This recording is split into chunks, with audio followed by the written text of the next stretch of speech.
बिस्मिल्लाहिर्रहमानिर्रहीम। अस्सलाम वालेकुम students, I am Mohammad Fawad Malik और आज हमने चैप्टर नंबर 8 के न्यूमेरिकल्स करने हैं। तो ये क्वेश्चन नंबर 1 देखते हैं। जी students, this is question number 1 जिसमें वो कहता है the wavelength of the signals from the radio transmitter is 1500 metre and the frequency is 200 kilohertz. हमारे पास एक रेडियो ट्रांसमीटर है जिससे निकलने वाले सिग्नल्स की वेवलेंथ 1500 मीटर है जबकि फ्रीक्वेंसी 200 किलोहर्ट्ज है। कहते हैं what is the wavelength of the transmitter operating eight 1000 kilohertz. आपने 1000 किलोहर्ट्ज ट्रांसमीटर से रिलीज होने वाली वेव्स की वेवलेंथ फाइंड करनी है and with what speed the radio waves travel, और वो किस स्पीड से मूव करती हैं आपने वो स्पीड भी कैलकुलेट करनी है। तो आइए इसका डाटा लिखते हैं। सबसे पहले उसने हमें वेवलेंथ डिस्क्राइब की हुई है, that is lambda 1 which is equal to 1500 metre, और इसके कॉरेस्पॉन्डिंग जो उसने फ्रीक्वेंसी बताई हुई है that is equal to 200 kilohertz. तो इसको मैं F1 का नाम दे देता हूं which is equal to 200 kilohertz. अब किलो को अगर हम ओपन करते हैं तो इसको हम लिख सकते हैं 200 इंटू 10 रेज पर 3 हर्ट्ज। ठीक है, नेक्स्ट वैल्यू उसने बताई हुई है एन अदर फ्रीक्वेंसी, इसको हम F2 का नाम दे देंगे which is equal to 1000 kilohertz, जिसको लिख सकते हैं 1000 इंटू 10 रेज पर 3 हर्ट्ज। रिक्वायर्ड में हमें स्पीड की वैल्यू चाहिए और नंबर 2 हमने लैम्डा 2 की वैल्यू कैलकुलेट करनी है। अब स्टूडेंट्स v की वैल्यू फाइंड करने के लिए हम फॉर्मूला यूज करेंगे v is equal to F lambda, और f1 और लैम्डा 1 ये दो वैल्यूज हमारे पास एग्जिस्ट करती हैं जिनको हम यूज करते हुए पहले v की वैल्यू कैलकुलेट करते हैं। तो फॉर्मूला है हमारे पास v is equal to F lambda, जिसमें f के साथ भी 1 आ जाएगा, लैम्डा के साथ भी 1 आ जाएगा। इन दोनों की वैल्यूज हमारे पास एग्जिस्ट करती हैं, वो इसमें पुट कर देंगे। f1 की वैल्यू है 200 किलोहर्ट्ज, किलो की जगह पे 10⁻³ आ जाएगा, और वेवलेंथ की वैल्यू है 1500 मीटर। इन दोनों को सिंप्लीफाई करेंगे तो रिजल्ट आ जाएगा 3 इंटू 10⁸ मीटर पर सेकेंड। तो this is the speed of the radio waves जो कि ट्रांसमीटर ट्रांसमिट कर रहे हैं। अब हमने दूसरी वैल्यू फाइंड करनी है वेवलेंथ की, तो सेम फॉर्मूला यूज करेंगे as v is equal to F lambda, लेकिन यहां पे हमने फ्रीक्वेंसी जो है वो भी सेकंड की लेनी है और वेवलेंथ भी सेकंड की लेंगे, तो इसके साथ यहां पे भी 2 आ जाएगा और यहां पे भी 2 आ जाएगा। लैम्डा 2 की यहां से वैल्यू बन जाएगी v divided by f2 and lambda 2 is equal to velocity हमने कैलकुलेट की है 3 इंटू 10⁸ मीटर पर सेकेंड, और फ्रीक्वेंसी की वैल्यू सेकंड केस में 1000 किलो हर्ट्ज थी, तो किलो की जगह पे 10⁻³ आ जाएगा। अब इसको सिंप्लीफाई करते हैं तो हमारे पास इसका रिजल्ट बन जाएगा 300 मीटर। तो स्टूडेंट्स ये है हमारे पास इसका सेकंड पोर्शन। अब हम चलते हैं क्वेश्चन नंबर 2 की तरफ। जी students, this is question number 2। कहता है कि 2 speakers are arranged as shown in the figure. ये हमारे पास इसकी डायग्राम बनी हुई है। कहते हैं the distance between is 3 metre and they emit a constant tone of 344 hertz. दोनों स्पीकर्स के दरमियान जो डिस्टेंस है वो 3 मीटर का है और इनसे एमिट होने वाले साउंड की फ्रीक्वेंसी 344 हर्ट्ज के इक्वल है। A microphone P is moved along the line parallel to and 4 metre from the line connecting two speakers. कहता है एक माइक्रोफोन P जिसको आप इन स्पीकर्स को ज्वाइन करने वाली लाइन के पैरेलल मूव करवाते हैं। ठीक है, इन स्पीकर्स को ज्वाइन करने वाली एक स्ट्रेट लाइन होगी, इस माइक्रोफोन को आपने उस स्ट्रेट लाइन के पैरेलल, मतलब यह कि इस लाइन के ऊपर मूव करवाना है। फिर वो कहता है it is found that the tone of maximum loudness is heard and displayed on CRO when microphone is on the center of the line and directly opposite each speaker। कहते हैं कि हमने इस माइक्रोफोन को CRO के साथ connect किया हुआ है, जब ये माइक्रोफोन दोनों स्पीकर्स के सामने वाली लाइन के सेंटर पॉइंट, जिसको हमने यहां पे ओ से रिप्रेजेंट किया हुआ है, इसके ऊपर आता है तो हमें मैक्सिमम लाउडनेस सुनाई देती है। कहता है कि कैलकुलेट स्पीड ऑफ साउंड, आपने साउंड की स्पीड कैलकुलेट करनी है। ठीक है, अब स्टूडेंट्स इसमें सबसे पहले हम डेटा लिखते हैं। इसमें हमें डिस्टेंस डिस्क्राइब किया हुआ है, डिस्टेंस बिटवीन स्पीकर। फ्रीक्वेंसी की वैल्यूज ने हमें डिस्क्राइब किया है, F is equal to 344 hertz. उसके बाद उसने हमें दो डिस्टेंसेस बताए हुए हैं। एक डिस्टेंस है बिटवीन द स्पीकर, इसको मैं नाम दे लेता हूं R1 का।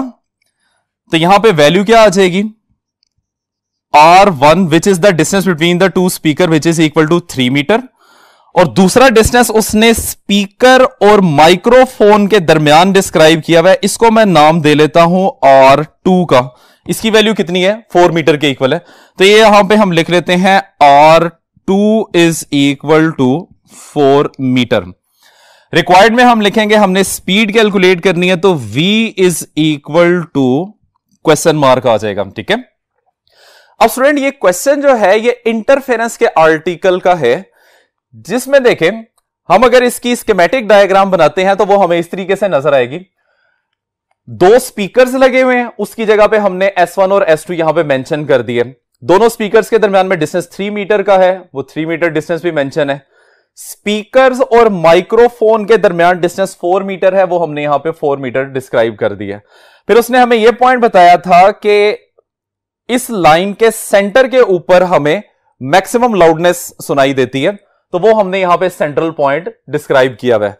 अब इंटरफेरेंस के आर्टिकल में हमने ये बात पढ़ी थी कि सेंट्रल पॉइंट से जब आप मूव करते हैं आइदर साइड पे, यानी कि आप इससे ऊपर चले जाएं या नीचे चले जाएं, तो कुछ स्पेसिफिक डिस्टेंस ट्रेवल करने के बाद आपको फिर मैक्सिमम लाउडनेस सुनाई देगी। और वो स्पेसिफिक डिस्टेंस जो है वो वेवलेंथ के बराबर होता है, जिसको हम पाथ डिफरेंस का नाम देते हैं, विच is the condition for the interference. कि जब भी दो वेव्स के दरमियान में पाथ डिफरेंस की वैल्यू n लैम्डा के इक्वल होगी या इंटीग्रल मल्टीपल ऑफ वेवलेंथ होगी, हमें लाउड साउंड सुनाई देगी। ठीक है, तो इसका मतलब यह हो गया कि अगर मैं O पॉइंट से माइक्रोफोन को मूव करता हुआ एक नए पॉइंट पे जो कि O से लैम्डा डिस्टेंस अपवर्ड है, ठीक है, तो इस सिचुएशन में मुझे फिर एक लाउड साउंड सुनाई देगी। क्योंकि मैंने रिलेशन यहां पे यूज करना है V is equal to F lambda, तो उसके लिए मेरे पास लैम्डा की वैल्यू होनी चाहिए, फ्रीक्वेंसी मेरे पास डाटा में एग्जिस्ट करती है। तो पहले इस क्वेश्चन में मैंने वेवलेंथ फाइंड करनी है। उसको किस तरह से कैलकुलेट करेंगे, कहता है कि पाथ डिफरेंस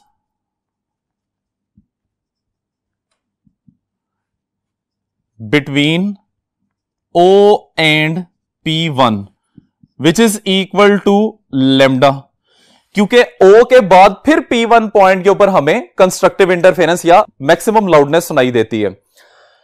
अब हम इसको लिखते हैं कि व्हाट इज लैम्डा।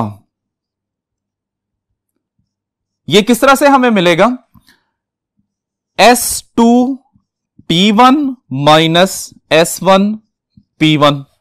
अब ये मैथमेटिकल फॉर्म हमने आर्टिकल में भी लिखी थी, जिसका मतलब यह है कि P1 पॉइंट कब बनता है, जब S2 की एक साउंड वेव पहुंचती है इस पॉइंट के ऊपर, उसको हम इस तरह से लिखेंगे, और फिर S1 की एक साउंड वेव पहुंचेगी P1 पॉइंट के ऊपर, और दोनों की मिक्सिंग P पॉइंट के ऊपर हमें कंस्ट्रक्टिव इंटरफेरेंस देती है, जिसकी कंस्ट्रक्टिव इंटरफेरेंस की कंडीशन हमने यहां पे मेंशन की हुई है। इस इक्वेशन को हम नाम दे लेते हैं, दिस इज इक्वेशन नंबर 1। क्यों, क्योंकि इसमें S1 P1 ये वाली वैल्यू हमारे पास एग्जिस्ट करती है, जिसको उसने 4 मीटर डिस्क्राइब किया हुआ है, जबकि S2 P1 ये डायगोनल जो आपको नजर आ रहा है, इसकी वैल्यू एक्चुअली हमने यहां पे पहले कैलकुलेट करनी है। इसको किस तरह से कैलकुलेट करेंगे, तो इसी डायग्राम में देखें, आपको एक राइट एंगल ट्राइंगल नजर आ रही है, which is S2 S1 and P। इस राइट एंगल ट्राइंगल में से आपने इस हाइपोटेनस की वैल्यू फाइंड करनी है, जबकि परपेंडिकुलर हमें 3 मीटर दिया हुआ है और बेस की वैल्यू हमें 4 मीटर दी हुई है। ठीक है, तो इसके लिए लिखते हैं consider triangle S2 S1 P1 इसमें एस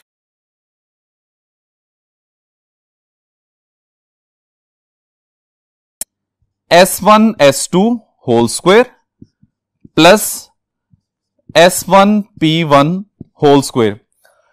पिथागोरस थ्योरम से हमारे पास ये रिलेशन आ जाएगा, ठीक है। अब S2 P1 is equal to S1 S2 की वैल्यू क्या है, दैट इज 3 मीटर, यहां पे आ जाएगा 3 का whole square plus S1 P1 की वैल्यू इसके इक्वल है विच इज इक्वल टू 4, तो 4 का होल स्क्वायर आ जाएगा। 3 का स्क्वायर 9, 4 का स्क्वायर 16, 9 प्लस 16 25, तो यहां पे हम लिख देते हैं 25 स्क्वायर रूट, और S2 P1 की वैल्यू हमारे पास आ जाएगी 5 मीटर के इक्वल। अब हमने ये वाली वैल्यू इस रिलेशन में पुट करनी है, तो वेवलेंथ हम यहां से कैलकुलेट करते हैं, आइए देखते हैं।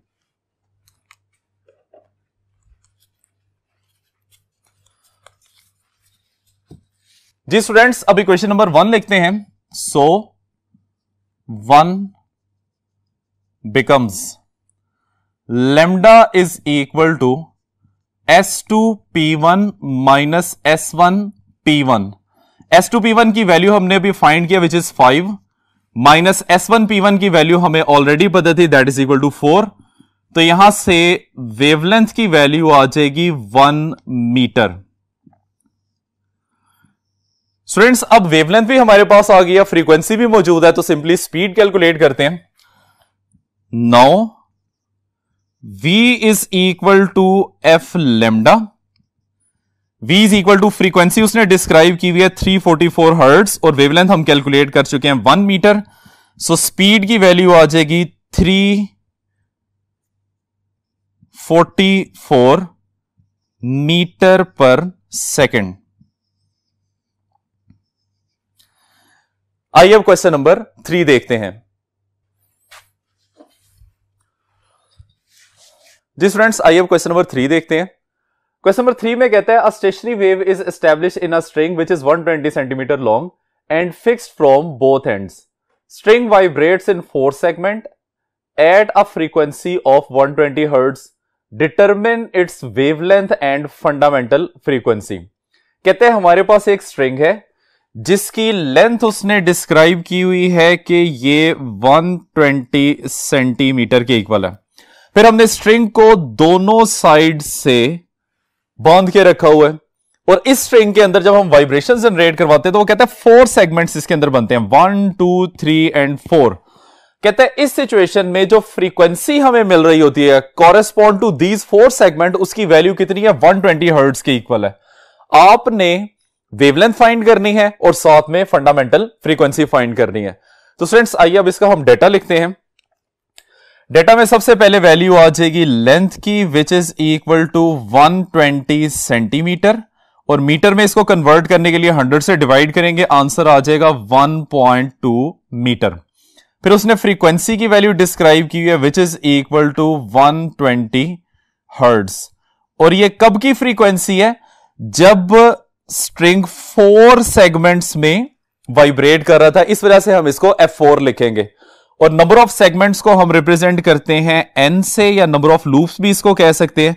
इसकी वैल्यू कितनी है, 4 के इक्वल है। अब रिक्वायर्ड है हमने वेवलेंथ फाइंड करनी है विच इज लेमडा, और साथ में वो कहता है कि फंडामेंटल फ्रीक्वेंसी जिसको F1 से रिप्रेजेंट किया जाता है, ये वैल्यू हमने फाइंड करनी है। अब इसकी कैलकुलेशन शुरू करते हैं। तो सबसे पहले वो कहता है कि एज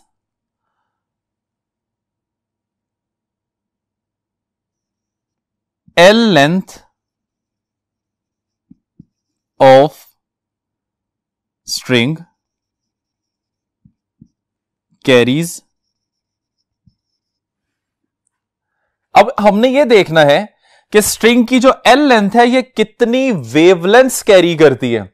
तो हमें यह बात पता है कि 2 लूप्स जो है वो एक वेवलेंथ बनाते हैं, तो इसका मतलब यह हो गया कि एल लेंथ के अंदर हमारे पास यहां 2 वेवलेंथ्स आ रही हैं। तो इसको हम डिस्क्राइब करते हैं as L length of the string carries 2 wavelengths, 2 wavelength. So हम इसको लिख सकते हैं L is equal to 2 lambda. अब हमने यहां से लैम्डा की वैल्यू निकालनी है, तो लैम्डा की वैल्यू आ जाएगी, implies that lambda is equal to L by 2।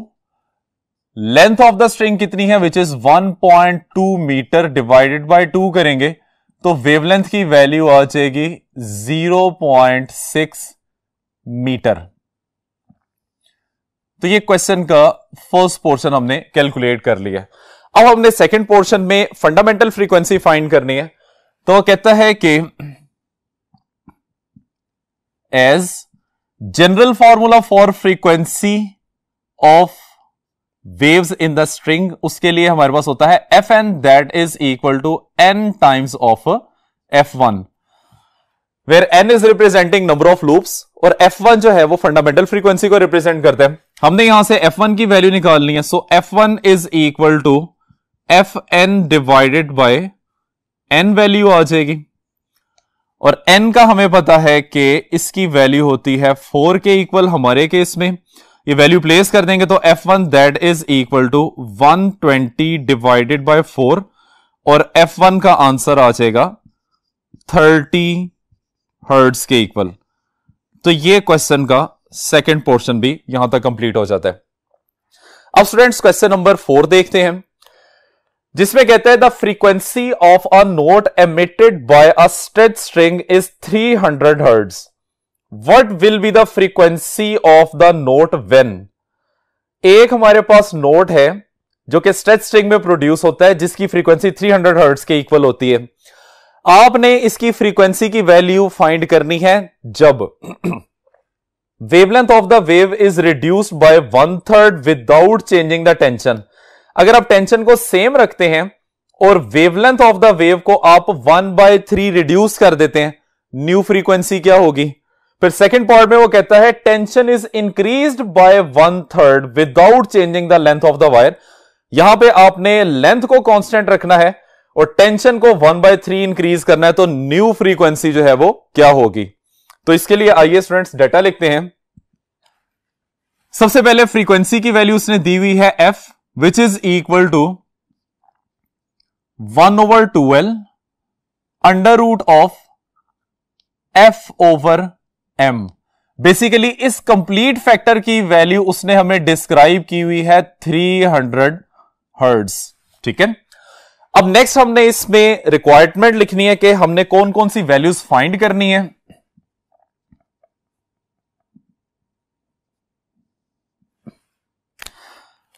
Required में उसने कहा है आपने फ्रीक्वेंसी की वैल्यू तब फाइंड करनी है when lambda is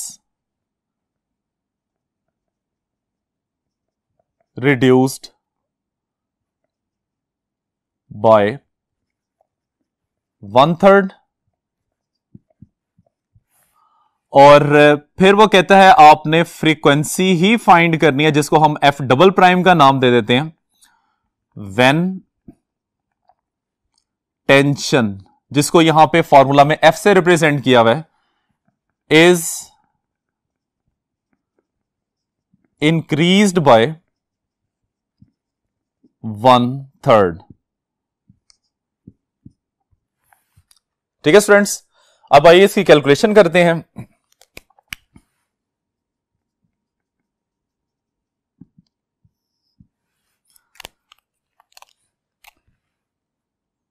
first part में कहता है कि since tension is constant, so speed remains same. तो इसकी वजह से हम लिख सकते हैं v is equal to f lambda, equation number 1, and v is equal to f prime and lambda prime, this is equation number 2। अब वो कहता है यहां से लैम्डा प्राइम जो है वो हमने फाइंड करना है पहले, जो कि उसने क्वेश्चन में बताया हुआ है इज रिड्यूस्ड बाय 1/3। तो इसको हम कहते हैं कि as lambda prime is equal to, पहले वाली वेवलेंथ में से आपने 1/3 टाइम्स ऑफ वैल्यू को रिड्यूस करना है। तो हम क्या करेंगे, ओरिजिनल वेवलेंथ में से λ/3 वैल्यू को सब्ट्रैक्ट कर देंगे और इसका आंसर किसके इक्वल आ जाएगा, that is equal to 2/3 times of lambda. तो लैम्डा प्राइम की वैल्यू आ जाएगी 2/3 लैम्डा। कंपेयरिंग 1 and 2, क्योंकि दोनों ही वेलोसिटीज हैं तो हम लिख सकते हैं F lambda is equal to F prime lambda prime. हमने यहां से एफ प्राइम की वैल्यू फाइंड करनी है, so F prime that is equal to F lambda divided by lambda prime, which is equal to, frequency की value कितनी है, that is equal to 300 multiply by lambda as it is आ जाएगा, और lambda prime की हमने value calculate किया which is 2/3 times of lambda. तो लैम्डा की वैल्यू लैम्डा से कैंसिल हो जाएगी, ये बन जाएगा 900 डिवाइडेड बाय 2, और इस तरह से एफ प्राइम की वैल्यू आ जाएगी 450 हर्ट्ज। तो ये हमारे पास एफ प्राइम की वैल्यू आ जाएगी। अब हमने एफ डबल प्राइम की वैल्यू फाइंड करनी है for the second case. This is case number 2, जिसमें वो कहता है कि एज फ्रीक्वेंसी की value 1/2L under root of F over M, जिसकी डाटा में हमने वैल्यू 300 हर्ट्ज लिखी हुई है। अब वो कहता है कि इस सिचुएशन में आप टेंशन को 1/3 इंक्रीज कर दें, तब जनरेट होने वाली न्यू फ्रीक्वेंसी क्या होगी। तो हम कहते हैं कि when tension is increased by 1/3,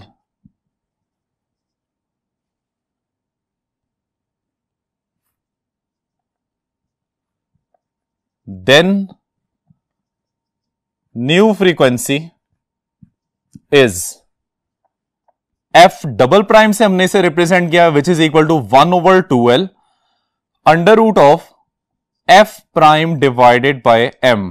इसको हम नाम देते हैं क्वेश्चन नंबर 1 का।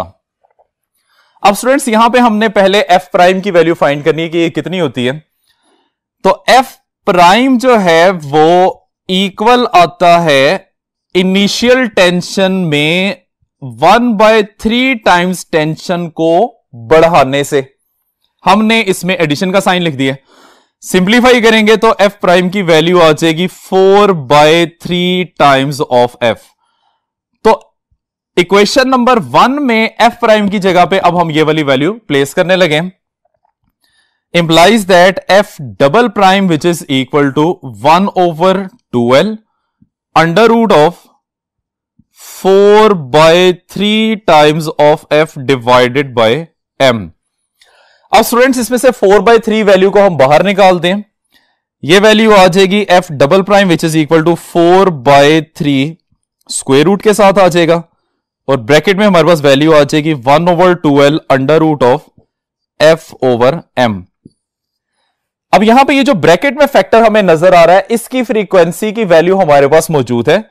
हम इसको लिख सकते हैं f double prime which is equal to, इसको सिंप्लीफाई करेंगे तो ये वैल्यू आ जाएगी 1.15 मल्टीप्लाई बाय ये फ्रीक्वेंसी की वैल्यू है f आ जाएगा। f की वैल्यू हमें पता है दैट इज 300, वो यहां पे प्लेस कर देते हैं 1.15 मल्टीप्लाई बाय 300, और आंसर इसका आ जाएगा 346 हर्ट्ज अप्रोक्सीमेटली। ठीक है, तो स्टूडेंट्स ये हमारे पास इसका सेकंड पार्ट का भी आंसर आ। अब हम क्वेश्चन नंबर 5 करते हैं, आइए देखते हैं।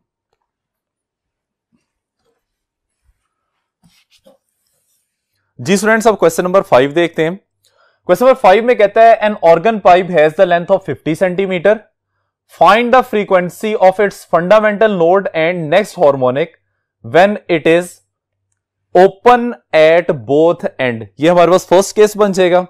क्लोज्ड एट वन एंड, ये हमारे पास सेकंड केस बन जाएगा। और इसमें स्पीड ऑफ साउंड उसने डिस्क्राइब किया है कि 350 मीटर पर सेकंड आपने यूज करनी है।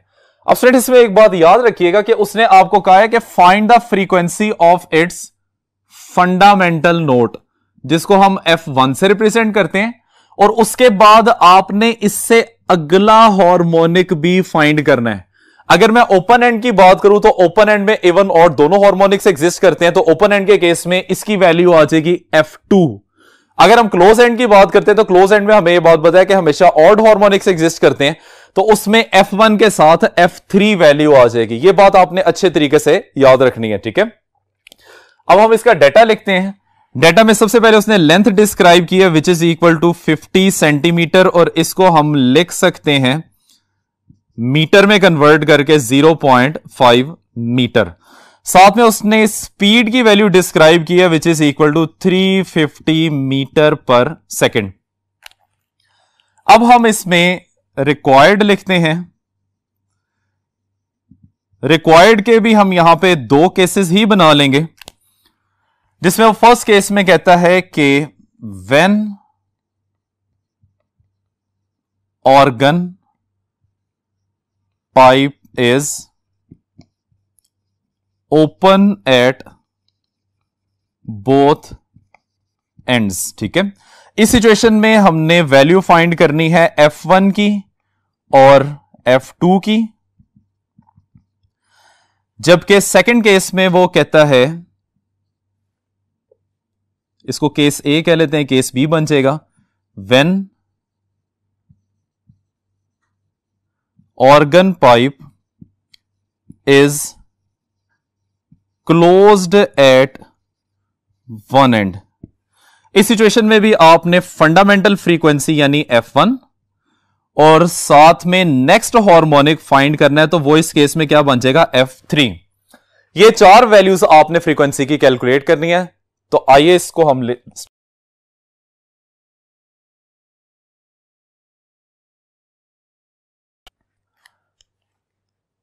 पहले हम केस 1 सॉल्व करेंगे, जिसको हम लिख लेते हैं बोथ एंड्स ओपन। स्टूडेंट इसके लिए जनरल फॉर्मूला होता है Fn is equal to NV divided by 2L। अब इसमें n जो है वो नंबर ऑफ हार्मोनिक्स को डिस्क्राइब करता है। फंडामेंटल के लिए इसकी वैल्यू हम 1 यूज करते हैं। तो यहां पे हम लिखेंगे फर्स्ट केस में for fundamental note n is equal to 1, so F1 is equal to 1, velocity की वैल्यू 350 डिवाइडेड बाय 2 और लेंथ की वैल्यू आ जाएगी 0.5। तो इसका आंसर आ जाएगा F1 that is equal to 350 hertz. अब ओपन एंड के केस में ही आपने नेक्स्ट हार्मोनिक फाइंड करना है। फॉर नेक्स्ट हार्मोनिक n की वैल्यू हम 2 पुट करेंगे इसी रिलेशन में, तो ये बन जाएगा F2 that is equal to 2 times of 350 divided by 2 into 0.5, और इसका आंसर आ जाएगा 700 हर्ट्ज। अब स्टूडेंट्स हमने वन एंड क्लोज्ड के लिए कैलकुलेशन करनी है, तो आइए देखते हैं। सेकंड केस में कहता है कि when one end is closed. इस सिचुएशन में हमारे पास फ्रीक्वेंसी का जनरल फॉर्मूला होता है F N that is equal to N V divided by 4L। और इसमें सिर्फ ऑड हार्मोनिक्स बनते हैं, इवन हार्मोनिक्स इसमें एग्जिस्ट नहीं करते। तो अगर हम फंडामेंटल हार्मोनिक या फंडामेंटल नोट की बात करते हैं, कहता है कि फॉर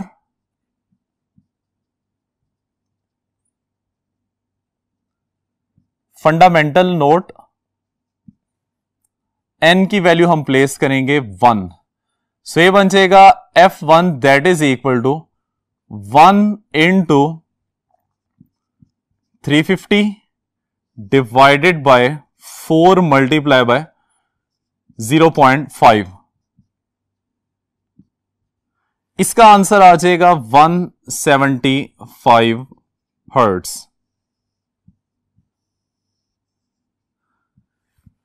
सेकेंडली फिर हमने इससे नेक्स्ट हार्मोनिक की बात करनी है।